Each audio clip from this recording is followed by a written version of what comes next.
What's fair? Well, Congress decided it was $7.25 an hour. Why is it not $7? Why is it not $14? They're trying to decide what's fair.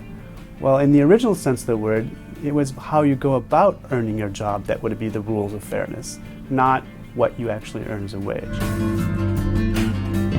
I'm Bart Wilson. I'm the Donald P. Kennedy Professor of Economics and Law at the Economic Science Institute of Chapman University. And by trade, I'm an experimental economist. I'm somebody who builds little worlds in the laboratory and recruits my undergraduates to come participate in them for money, and I observe what they do.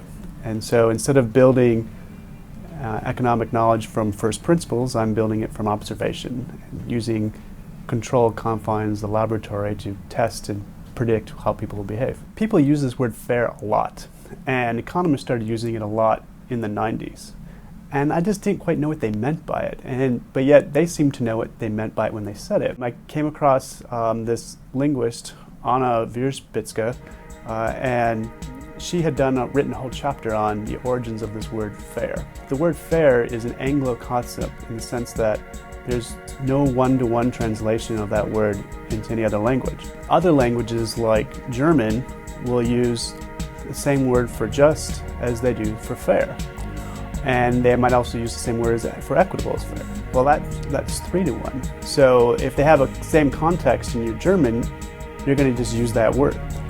But in English, we won't use the word the same. A different context, we might say it doesn't feel right to use the word just. So one of the examples is that teachers are considered to be fair or unfair. You don't complain about your teacher being unjust. That just doesn't quite work. And so that fact that the words don't quite work the same means that we use them to connote something very particular. Fair is applied to situations in which there are tacit rules governing your behavior. And that means there's a wide bounds in which you can make your decisions, but then there are some bounds that you can't cross. The concept of fairness comes out of a system of rules.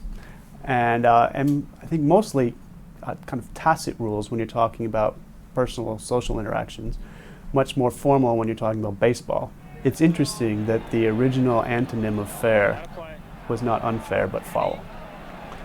And I think that brings out what fair play is about. So once I kind of had this idea of what the kind of current meaning means and involves rules and communities thinking about the problem, I did some further work of trying to understand how this definition has evolved. I went to the first dictionary of the English language, which Samuel Johnson published in 1755.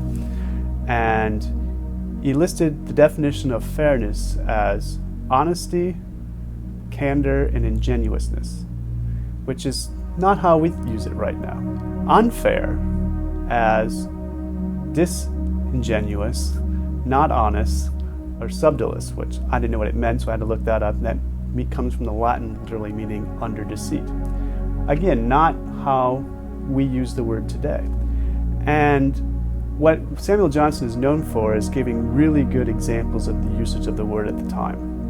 And the example he cites comes from Jonathan Swift in a letter to his friend Mr. Pope. He says, "You come to me like an unfair merchant to charge me with being in your debt."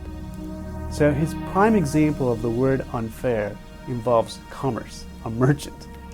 And it turns out that's what the word unfair was used for generally in the 18th century, was to deal in business connections and business relationships. Well, what does it mean to be a dishonest merchant? It means to pad the scales,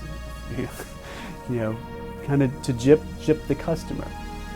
And so fairness meant what are the rules of how you treat your customers? And it's coming down to the means. We're interested in how you go about what you do when we apply the word fair or unfair. I think public policy now has kind of changed that meaning, and the meaning is come to the ends. An example is minimum wages. So when Congress passed the last minimum wage bill, which I think was 2007, it was called the Fair Minimum Wage Act. Okay, what's fair?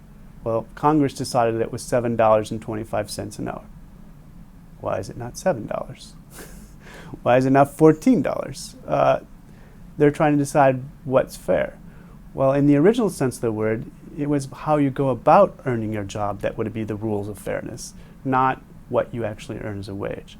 And I think for public policy, a lot of people are using the word fair to look at the ends. Economists tend to focus on equity when they talk about fairness. And one of my critiques is that we got to get away from that. Fairness means a lot more than that, than just equity.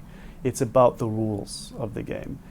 And that's because fairness can change from situation to situation. And so an example of the ultimatum game. In the ultimatum game, one person is designated as the proposer and is given a set of money from the experimenter and asked to decide how to divide that between himself and another person. Once the proposer has made that decision, let's say it's $10, decides to split it 6 for himself, 4 for the other person, the responder, the second person, decides to accept or reject that offer.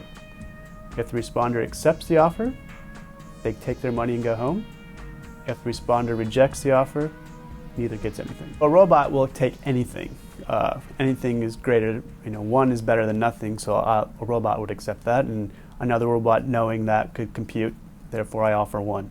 Humans will see $1 and be offended by that and say no. If you just bring people in and randomly assign them to be the proposers and the responders, the modal offer is around half the pie, $5. But if you first bring in people and you give them a quiz, and the people who score best in the quiz get to be the proposers, the offers are much lower, and they're accepted. The rejection rates don't go up. So people, all of a sudden, what is fair now is different, and it's not equal anymore. So now the modal offer is shifted down. So fairness is still involved, but it's not equitable anymore. So if you earn the right, people feel more entitled to what they've been given. I think that's an important element, that when we put some of ourselves into what we're doing, we expect to have control over it. And other people expect you to do that and will respect you for doing that. What we find from running experiments on fairness in the laboratory is that our notion of it varies pretty substantially depending on the circumstances. People are very sensitive to the social context in which they're making the decisions. And so our notions of what's fair can vary pretty dramatically. We don't work towards a more fair society consciously.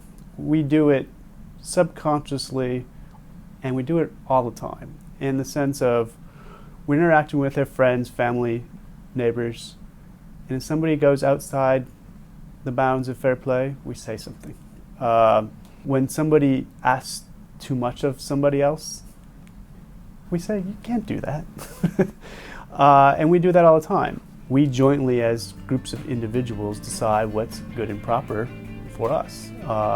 In that sense, it's a very local, community-type concept. The government shouldn't be involved in that. People are different. Communities are different.